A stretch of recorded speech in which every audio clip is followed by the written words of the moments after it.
So headline, Elon Musk says AI will take all our jobs, including his, and this is the tweet. AI is already better than most doctors. That's the honest truth, and it will become far better. Same for all jobs, to be honest, including mine. And then you got Musk out pushing his AI and putting out explicit images of Taylor Swift using said technology. And when will this end? And the question I pose to you is, does AI have a net benefit for all of us, or does AI have a net negative for all of us? That's the subject of today's video, and CNBC actually had a really interesting survey data asking Americans' opinion on this. I want to go through the data, and let's just jump right in. He's got some new survey data that just reveals how many people are using and paying for AI platforms. I'm one of them, Steve Leisman. How many folks are doing this? I'll get to that in a second, Andrew, and I got a question for you at the end of all this. But the overall, Americans remain largely uncomfortable with artificial intelligence, but they're still using it in, I'll tease it, surprising numbers. 68% of the public in our nationwide survey of 1,000 say they're uncomfortable with AI, 31% comfortable. Okay, so that's their first data. And I want to get your guys' thoughts. You can let me know in the comments. Comfort with AI, okay? All America Economic Survey. 31% comfortable, 68% uncomfortable.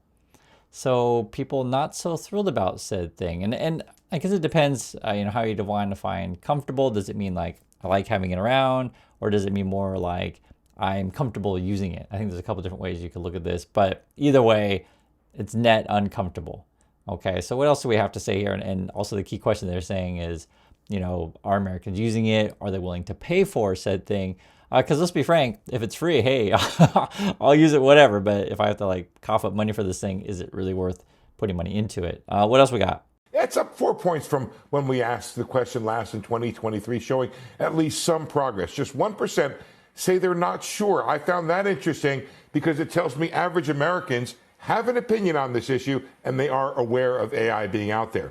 So that's a good point too, right? 1% unsure, meaning that people know what we're talking about. Because sometimes you'll ask surveys of people and they'll be like, 10% unsure. I mean, like, what are you talking about? What's going on? But I mean, AI crazes everywhere. I mean, it's like on several apps on the phone, like they always put a little, what do you want to call it? Like a little tag. Hey, you got to buy this thing. It's got AI. But AI is a bit of a buzzword and it's overused a bit. And it's not necessarily what you think it is. We're not quite to the level of where, it's a thinking machine of, say, like HAL or something like that. Or Data, Commander Data from Star Trek, The lack of comfort stems perhaps in part from worries about what it means for jobs. 72% say or are concerned it will eliminate jobs overall, compared with just 7% who think it will create jobs, 18% seeing no effect. Now, here's always the interesting thing, because the Trump people, which we talk about, a lot in the channel, or Elon Musk, they always say, hey guys, what we need to do is cut taxes to billionaires. We need to get all of your money and give breaks to billionaires. And then we need to build more data centers and we're all going to be rich. But it's all a scam. And it looks like, at least according to CNBC's survey, Americans can understand the scam, but you have to make the connections together, right? So according to this, AI impact on jobs, 72% are saying it will eliminate jobs. I think that's pretty obvious, isn't it? I mean, even my wife says the same thing all the time. Every time we look at like, hey, look at this new AI thing that they're trying to put out there. Oh, that's definitely going to take someone's job. I mean, I think it's obvious. Now, 7% say create jobs. The argument I would make in terms of the creating job is, sure, there will be people who are going to build data centers, but then that'll be a temporary one-time thing. Or there are going to be people who will train the algorithms to mimic human responses. But then, after that's done, it's like training your replacement, essentially is what we're talking about here. The no effect thing, I wouldn't necessarily say that. So I just disagree with the no effect. I'm more on the, I understand the create job thing and the eliminate job thing. I don't necessarily about no effect. Because, there are certainly some jobs that computers can do better. For example, in some situations when you want to return something online, I always use this one example, customer service. Like, for example, we had to make a return to Amazon recently, and it's fairly easy. You just select your product. What do you want to do? Do you want to track it? Do you want to return it? Refund or whatever. You guys understand the stuff. And it just takes you through a decision tree model, and you don't have to talk to a person, and that works out fine. But for many functions, though, you still want to talk to a person. I know how you all feel. I know how I feel when I call up on the phone and I get a recording and it's like press 1 for this, 2 for this, and it's kind of irritating. And then just in our daily lives, we need human interaction, which is important. And to keep the economy going, if we do replace all the people with robots and AI, like where are the people that are going to buy the products that we're supposedly making with AI? Like it doesn't, there's going to be major social ramifications on this. So this whole thing, you can see first question was people are uncomfortable with AI. Next one was people see it as eliminating jobs. So I'm on board with that. So what else we got? The surveys a lot here. Despite these fears, here's your answer, Andrew. Americans have not shied away from using AI. 53% of the public say they have used it in the past 2 or 3 months. Okay, so that's some of the data here. Used AI in the past 2 to 3 months. So 53% say yes, 46% say no. That's a pretty broad definition, no. I mean, even these days when I just do a Google search, it gives you me an AI answer first, right? I can't remember what they call it. I think it's like Project Labs or whatever they call that thing. So even if I don't even want to use it, it's there. And what I call that using AI. AI, like it's just such a broad term these days. So for example, say when I edit something, for making a video for you, I push a button and it levels out the audio. Is that AI? I mean, you know what I'm saying? But the branding of everything or the marketing, I guess I should say, is trying to slap AI on everything. So I would take this one with a bit of a grain of salt because some people you could argue, say, spell checker or grammar checker, is that AI on Microsoft Word, right? That kind of stuff. What else we got though? 46% saying they have not. That's a pretty big number, I would say, showing the nation may be divided politically, but it's equally divided by use of this new technology. Take a look here. 81% of salary workers say they have used it. Just 56%. This is pretty interesting.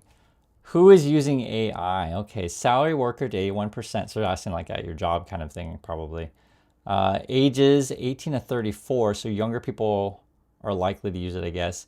Income 100K plus. Interesting. And I guess that may make sense in terms of, I'm not sure about that, because why? I guess it depends how you're defining AI. Because in CNBC, what they're talking about here is they're talking about like, we want to make sure that people are paying for said services. Because remember, much of CNBC is to market these services to you. And then 60% of Democrats supposedly using AI, but I don't know if there's a connection with incomes and stuff like that. But they're trying to emphasize that people are using these. And I've heard from a lot of people that say who work in coding, these kind of things, that AI certainly has a lot to be used. And AI is kind of a broad term because you use large language model on this stuff. But I'd like to hear you guys' thoughts on this stuff. Are you actually using it at work, and how are we defining AI, and what are you using it for? For me, it's like I always go back to the Google search when I need to search something like, hey, what's the capital of what, or what's the population of X, how old is someone, or historical stuff. That's your basic Google search, that kind of stuff. So I don't know if that's considered using AI or not, even when I don't have a choice in the matter, say with the Google search that I mentioned before. Hourly, 73% for 18 to 34-year-olds, just 25% of those who are 65 and older. Your income's over 100, 71%. Below 30,000, just 27%. Democrats 60, GOP 50. Not a big split right there. While the overall comfort level hasn't changed much, opinions about AI's usefulness have improved. And so these are some other data. That's why I said I want to show you guys all this stuff. AI in your job. Okay, make your job easier. So more people are agreeing with that, 32%. Make your job harder. I guess about the same, so I don't know if anyone would say that. Replace you. You in particular, okay. 80%, that was before. Oh, interesting. So that's actually dropped down. So people are actually thinking that AI is not going to replace them in their job. Maybe when they actually use the thing, then they realize, wow, it's not as hyped up as or not as good as originally hyped. So that's how I read those numbers. I'd like to hear you guys' thoughts on this stuff also. What other numbers do we have for us? 32% say now it makes their jobs easier, up from 21% in 2023. And that includes 45% of AI users who say it helps their work. 14% think it will replace them at their jobs, down from 18% 2 years ago. All right, just how useful do Americans think it is? Is it useful enough to pay for it? Well, 10% say they're currently paying for it. That makes Andrew 1 out of 10. Another 15% say they'd consider paying for it And right now, 74% say no. So that's the key number right there. 74% of people saying would not consider paying for these AI services. And so this actually really sinks a lot of the stuff that many companies, and be it, Trump or Musk, they're trying to get all this money to build all these data centers with a promise that we're all going to be using AI. But remember, AI, the whole goal is to replace you. None of it really makes sense. That's why I call this stuff a really big bubble, because when the numbers don't, add up, meaning that I spend billions of dollars to build said data centers, and then people don't actually want to use your services, and I use up all this energy, and I basically burning through cash. That's sort of how I see this thing playing out. It doesn't mean it's going to disappear entirely. I mean, it's certainly hyped up, and there will be uses for it. But I mean, that's a key right there. Would not consider paying. Now, on the reverse, though, let's say the consumer doesn't want to pay for it, right?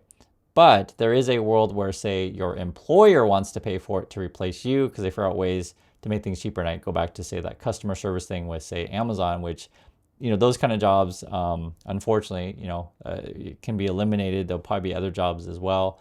And I do think that is a real concern. So I want to make a distinction between, say, employer and employee on whether or not they're going to pay for AI. So that's some of the data that CNBC presented. I thought was really quite interesting today.